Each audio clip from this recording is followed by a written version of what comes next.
Hello and welcome to the Kristen Dalton-Wolfe Show. I'm so glad that you are joining us today for an incredible conversation on the Made to Be series. So what do you do when you find out that your pastor's wife is gossiping about you, or when a Bible study group rejects you? Today, I'm going to talk to two of my best friends, Brittany Gonzales Lutz and Lauren Smolka, about their experiences with church hurt and rejection, who it's made them to be, and what you can learn from the process. We're shooting in the heart of Los Angeles, and oftentimes we might think of Hollywood or LA being filled with models and actors who are just beautiful and fake, and maybe they don't have problems, but I just want to contextualize, and you'll see today that we all have the same hearts and we go through processes and the same kind of feelings and emotions. And we're all really in this together. So I'm really looking forward to how you're going to connect to their stories today. Welcome to the Kristen Dalton-Wolfe Show, Made to Be series. Join me and some of my closest friends and mentors as we share deeply personal stories and wisdom that's going to help you get through tough times and experience the fullness of who God made you to be. Welcome to the becoming of who you were made to be. We're laughing and we're about to get into a deep topic. So we are talking about rejection, the rejection that we feel from women, our friends, and specifically the safe places that we go to from those places, like church or Bible study or leaders in our church where we think we're going to be covered, and actually that's where we experience the hurt. So thank y'all so much for being here. You both have stories in this space and you've overcome, because the thing is with this kind of hurt, especially from women and girls, people who are supposed to be our friends, is that it can really break us. And it could really cause us to not trust people or not have friends for the rest of our life, or to build a sort of moat of protection around us. I know I've definitely done that.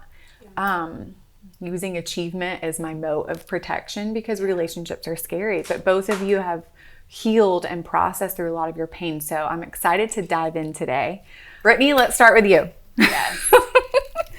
Yours was when you were younger. It really started when you were 14 years old. Yeah. And your family was really involved in a church. Mm-hmm. So what happened?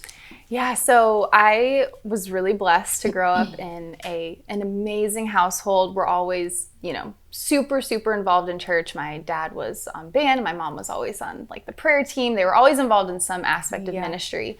And so we were never just attending. We knew intimately the leaders and the staff and everyone who was just there all the time, all throughout the week, Sunday, multiple services, midweek. It wasn't like we just were showing up and leaving. We knew these people and they knew us. I mean, we often had them in our homes. We would go to lunch with them. And we were at a church that we had been going to for years, very actively involved in. And the pastor's wife, she was very, very what would you say, visible in the church. Mm-hmm. Sometimes, depending on the church you go to, sometimes the pastor's wife is more like, oh, I'm just here. And sometimes they lead the women's ministry, they lead Bible studies. And that was her. She was very visible, was connecting with a lot of people all the time. She was really involved very involved on the platform. Yes. And so that being said, I say all that to say that her voice was taken very seriously. And a lot of people took what she said as truth. Like, why would she lie? And I was 14 and I was definitely a late bloomer. I mean, I maybe had a crush on one boy, but I was not boy crazy by any means. And I had a couple girlfriends, but I was overwhelmingly very shy and very reserved into myself for the most part. And we ended up leaving that church.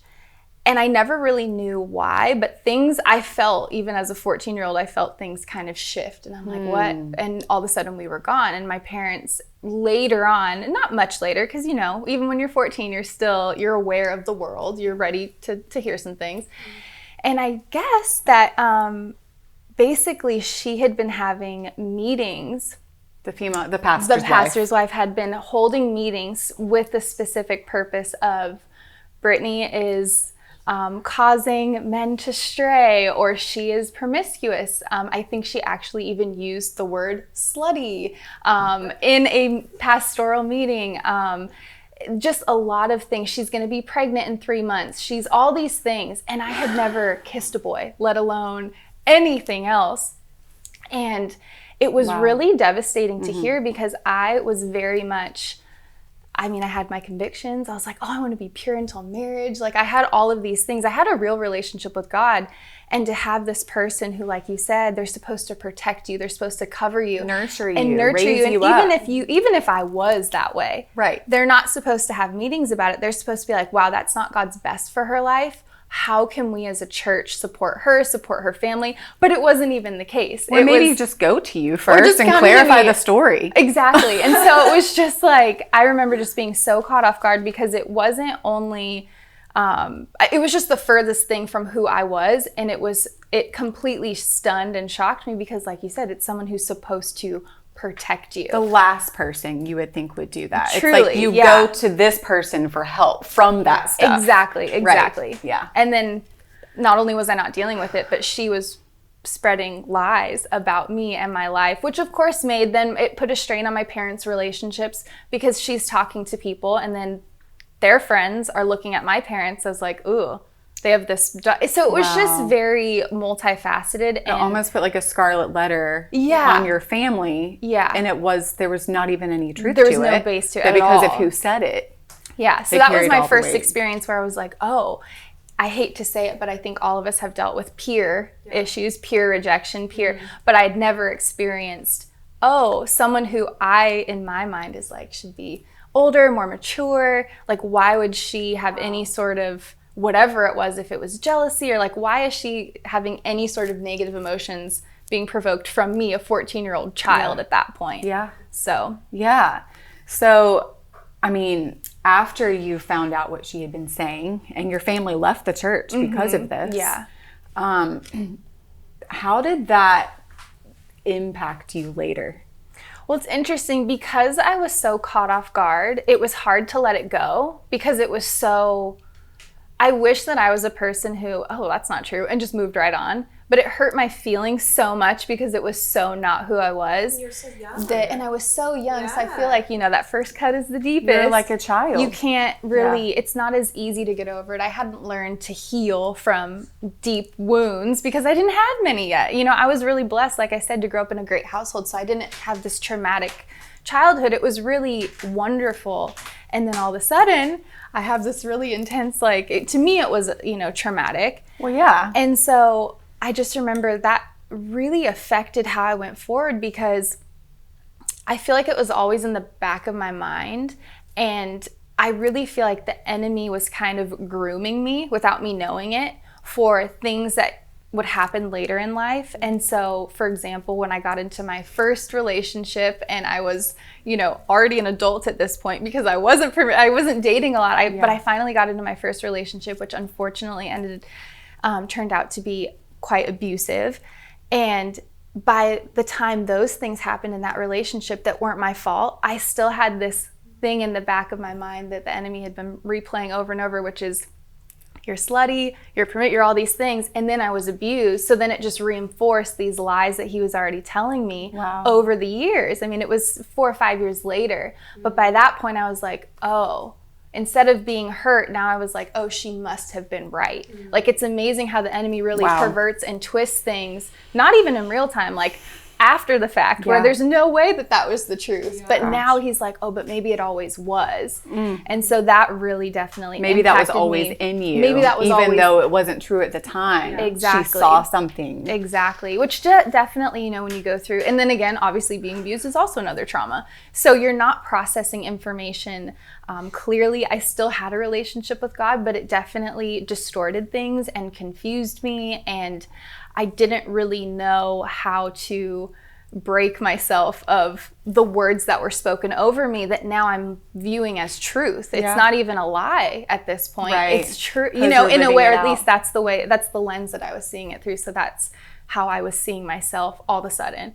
And then the shame that comes with that, because that was so not the girl I wanted to be. Right. And now the enemy's like, that's exactly who you are. That's who you are because you had all the resources and tools. You had all the knowledge. So you should have known better and you didn't. Yep. Which is the worst. When you should have known or you could have known. Yep. It's a nasty thing. So when you were in that relationship and you were being abused, well, first of all, how long was the relationship? It lasted about, from start to finish, like when it really finished was about like 2 years, 2.5 years. Yeah. So there are multiple instances. It wasn't like a one-time thing. Right. So when things were happening through that relationship, did you think you deserved it? For sure. Yeah. That's really how the enemy works is it's never from, 0 to 100. It's these small things that he kind of implants into your subconscious along the way that really one day all of a sudden you look and it's this huge monster and you're like, oh, and then by that point you on your own are no match for that. So then it gets even more overwhelming because if you don't have someone there who is walking you through how to get healing or teaching you how to overcome in real time, like you are no match for that thing. Like that's why you need God's help in that moment. But it was very it was just an intense time. And I remember really feeling like I have no voice because here someone was speaking very negatively about me and I didn't even have a platform to defend myself against these accusations. And now I'm in this relationship where I can say no or I can say anything and it's either like I'm being looked at like, oh, you're stupid or oh, you're pretty but you shouldn't talk, or actual physical things of like, no, doesn't matter. I'm not gonna stop that. I'm gonna keep doing this. And so I really remember feeling like, oh, like what's the point in even saying anything? And it's not even saying anything of value or like being a preacher. It's just like, what's the point of just speaking at that point? Because what history has taught me now for long enough is you can talk, but no one's listening. Right. So why? You know? It felt like the world had the power to victimize you and to speak things, and you had no power to defend yourself. Yeah. Like your voice didn't matter. It really felt that way, yeah. Okay, this is something I love that you have said is in dealing with things like this, I think we always ask the question of, why did they do that? Yeah. Why would they do that to me? What did I do to them? I don't understand why. Yeah. But what question, there's a question that you have said that you start to ask yourself that's way more helpful. And I love this. Well, because when I decided, because I think also what shame does is it makes you feel far from God. And that's how you know God's not in it. Because he does correct us. He does hard things. Not every moment with God is like, this feels great. Like there are some moments where he's going to draw you close to himself to be like, hey, let's sort these things out real quick, okay? Because I have a better life for you. And these behaviors or these beliefs or these mindsets are actually keeping you here. And I want you to be here. Yeah. And so I just remember when I started really going down that path and being like, God, why? Why did she do that, or why? And it was really, it was less about why, because my focus was really on her. Why did she? Right? Yeah. Like it wasn't really even so much the why, it was like her. Why did she hurt me? Why? Like what was the whole point with that?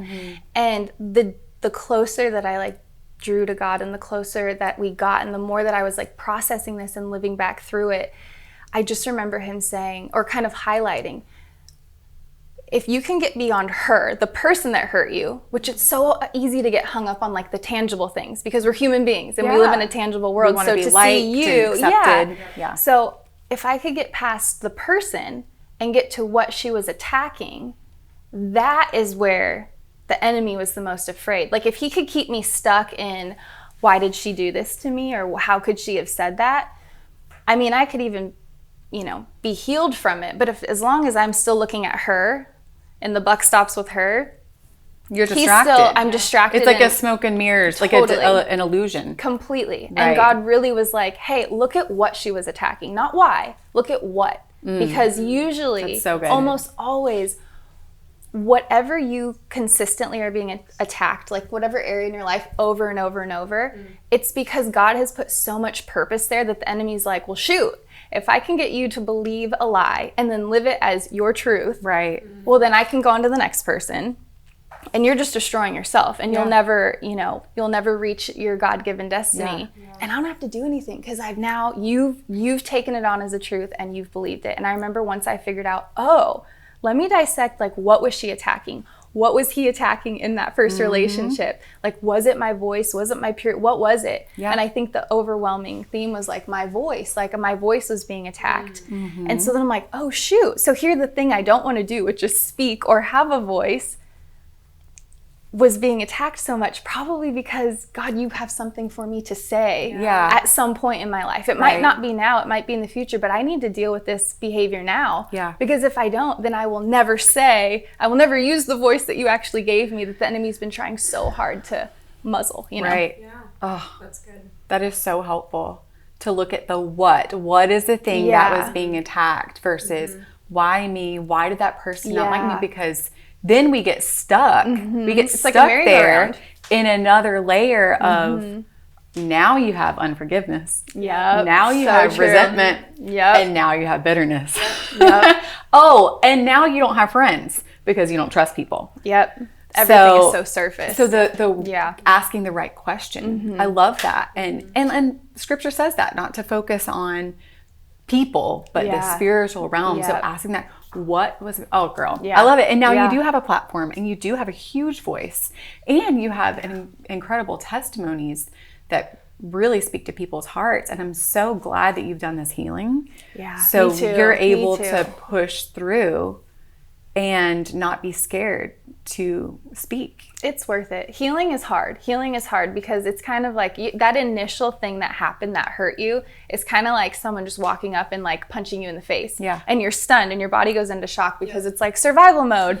And it releases all these things so that you can deal with that moment. But healing, you don't want to stand in front of that person and be like, hey, punch me in the face again. And that's kind of what healing is. You have to go back, relive it.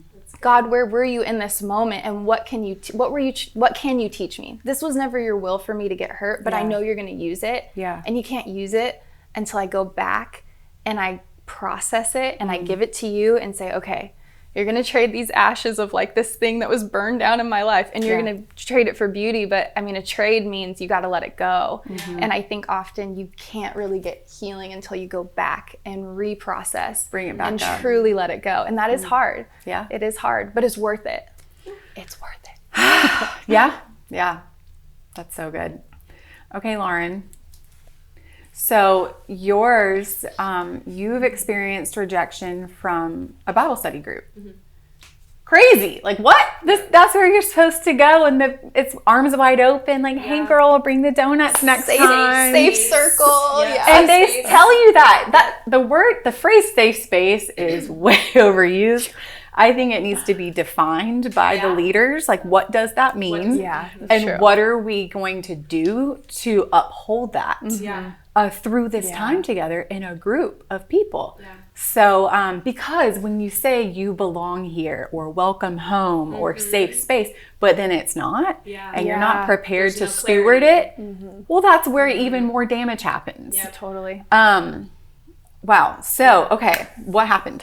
Well, so first of all, just with that, I think words are so important. When you don't clarify exactly what a safe space is, there's going to be misconstrued feelings, emotions, what's really happening. And so I had gone through a breakup. I was in my early 20s. It was pretty devastating for me. This person kind of pulled a complete 180. I trusted him so much.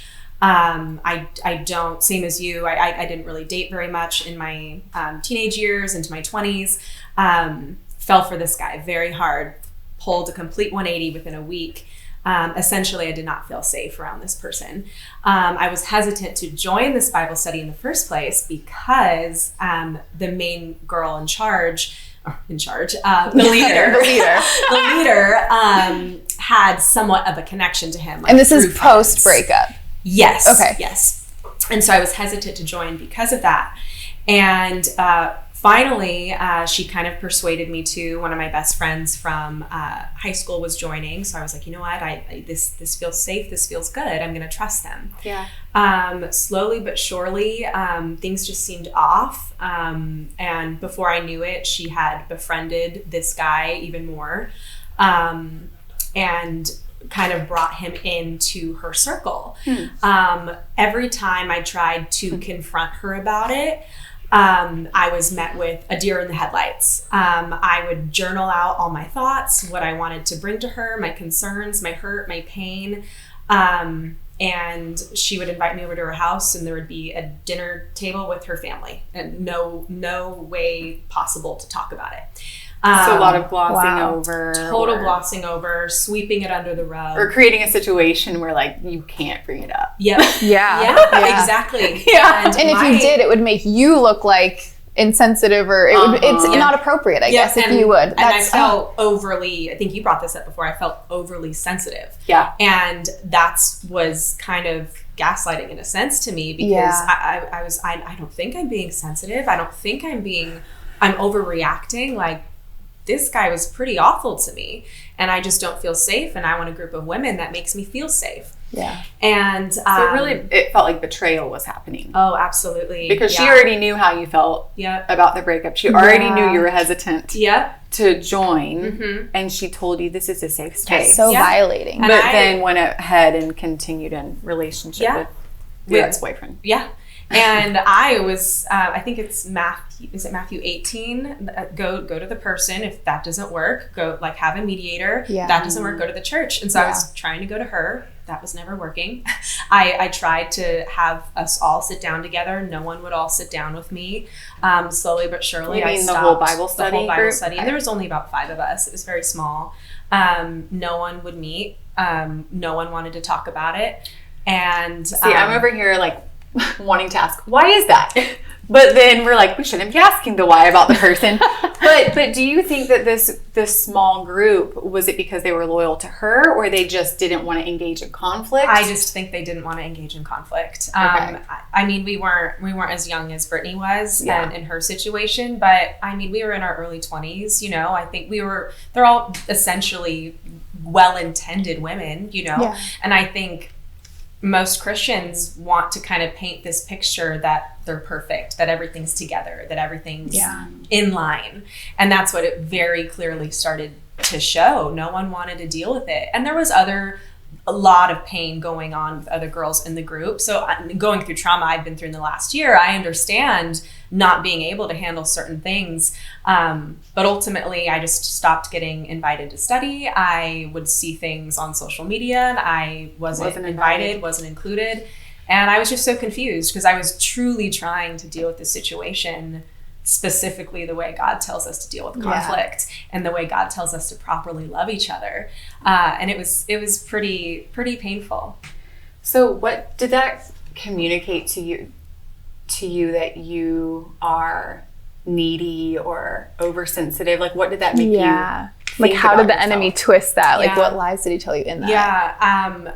Definitely that I was overly sensitive, that I was needy, that one of my best friends from high school was in this group, you know? So it's like, am I worthy of friendship? Right. Am I worthy of true relationship in any regard? Because I'm feeling like I'm crazy. Yeah. Because I'm trying everything I can to handle this properly, but nothing's working. You feel like a crazy person when you're not validated for your feelings, especially among people that you would think are mature enough to handle a feeling like betrayal. Absolutely. And at the end of the day, I was never trying to, because there came a point where very clearly okay, we're not going to be friends with this one specific girl. I very much came to that conclusion.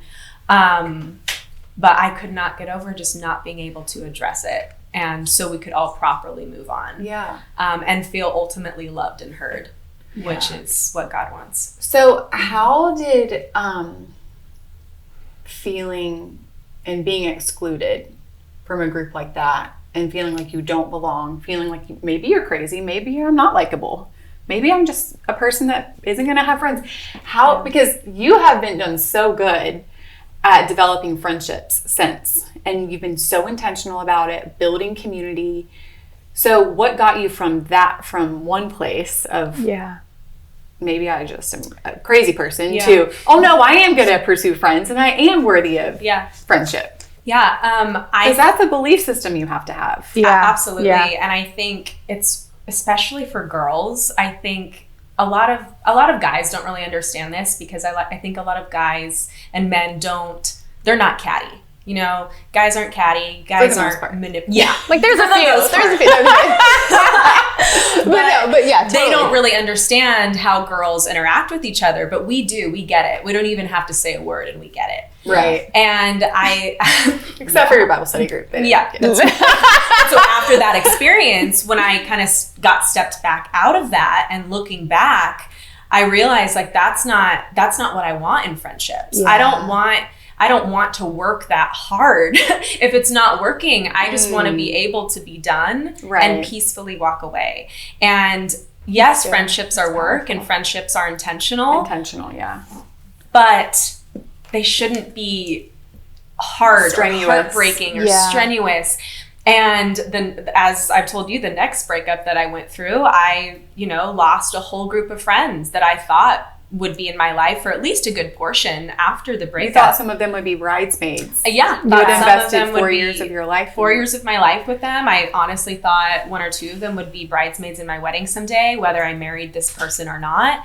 And to not ever be checked in on, to not even asked how I was doing after the breakup was pretty traumatizing and mind-blowing to me. And that's when I reached out to you, and you were so kind on reaching out to me on social media. She didn't even know me, and she was reaching out to me. Oh, hey, come to this. Like, I want you to come to this. Oh, she's so nice. Okay. And then finally, after this breakup, I was desperate. I was desperate for friends. I was desperate for community. Yeah. I was like, that's what I want. I want to invest in friendships. I want to invest in my girls. And you very much showed that. And so I think that that's what true friendship is being intentional and being loving. And I love you so much. Aww. I love you too, Lauren. And I'm so happy that we connected. And you talk about that story of me reaching out to you on social media. And I guess my heart in that, and inviting you and creating our women's group and really everything I do comes from this feeling that we're talking about, and comes from the feeling of not being invited for whatever reason, and not feeling like I belong somewhere. And I didn't even know your story. I had no idea you were going through that, but I wanted you to feel invited. And I'm so glad that you were like, sign me up. Well, and like that rejection is what brought me to some of the best community of women that I've ever had. So, yeah. That's what I like. And that's what's cool, is how rejection from maybe the wrong people. Yeah. Mm-hmm. If you keep believing that you are worthy of belonging, you will find it. Yeah. But it's the belief, which comes back to what you're talking about, is not partnering with the why and the why lie motive, but the what. Yeah. What was he attacking? My feeling of not being worthy of belonging. And then you're like, no, I'm not going to believe that. Yeah. I'm going to keep pressing in. Yep. Oh. Because I want friends. Yeah. I don't want to be alone. We're not made to be alone. No. Mm-mm. To go through that alienation and isolation, but then to be on this other side now where you have invested and you have found friends, what would you say like that in that process is your favorite part of who God has made you to be? Honestly, I know I keep saying this, but intentional. Mm-hmm. Intentionality is huge. Do you think you weren't before though? Because I feel like you were. I think I was, but I think because I am nice and bubbly, you know, I think girls are kind of drawn to that nice, bubbly persona. Mm-hmm. And so I do have friendships that I've had for years and years. Yeah. But the ones that you are consistent with, you know, and I feel like I haven't had always that consistency. I think that's the difference, is I was so sick of always giving what I felt like I needed and deserved, and what we all need and deserve in a friendship and in a relationship. Yeah. And that's what I wanted to give back. And I wanted to give and to receive that to friends. Okay, that's good, to give and to receive it. Because I really love how you were just pointing out how friendships are and have to be in order to keep them. You've been in New York City for 2 years. I'm in LA. Like, we have to remember to reach out and ask how you're doing and to check in. So it is intentional, but like you said, it shouldn't be strenuous and sort of like blood, sweat, and tears. Like, you're like, I'm trying so hard to win your love. We don't talk about it this way, but I think friendships, I mean, they are a relationship. Yeah. And if you wouldn't keep a boyfriend or a husband or, you know, a relationship with your mom or whoever, a close person, you're not going to keep friends that way. But we don't look at it. And you went through a lot of friend breakups, which are like, we don't also talk about, but it's like, it is so true that it's a relationship and well, and when that relationship kind of ends, it's almost like a death. You know? Totally. It's, you know, we talk about that a lot with a romantic relationship, but I feel like we sometimes forget how hurtful that can be with a friendship. Totally. I think sometimes girl friendship breakups are more painful than boys. Yeah, I agree. I wonder why. There's something about it. I think maybe because we expect it from boys, or like we know a dating relationship is going to be, or it could be short term. Yeah. But I think maybe you have hopes and dreams of a best friend for life. And I think that's it too. It's like you have an unspoken bond, you know, whereas if you're dating someone, oh, I might marry this person. So they very well could be in my life forever. But when it's with a girl, oh no, we're friends. Yeah. Forever. Well, and beyond the why, it's like the what. Clearly the enemy is attacking female friendships and relationships, because if we can, like, the three of us get on the same page, I mean, we can do so much damage. So much damage, but the other person has to be willing to do that with you, and that's the thing. You gotta find those people. Absolutely. That's so good. It's kind of like heal people. Like, you got to be healthy to be in healthy relationships. So true. And a lot of the damage comes from, I think, the jealousy and insecurity that we have and feel. But if we can be healed in our security, then we can pull out the beauty in other people and be okay with it.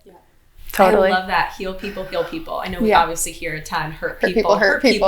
But that's, heal people. That's such it's the same idea, but yet from a positive perspective. I'm sure I saw it on Instagram memes, so I can't take credit for it. It was good, girl. It was girl. And Brittany, what would you say is your favorite part of who God has made you to be through this pain and healing process?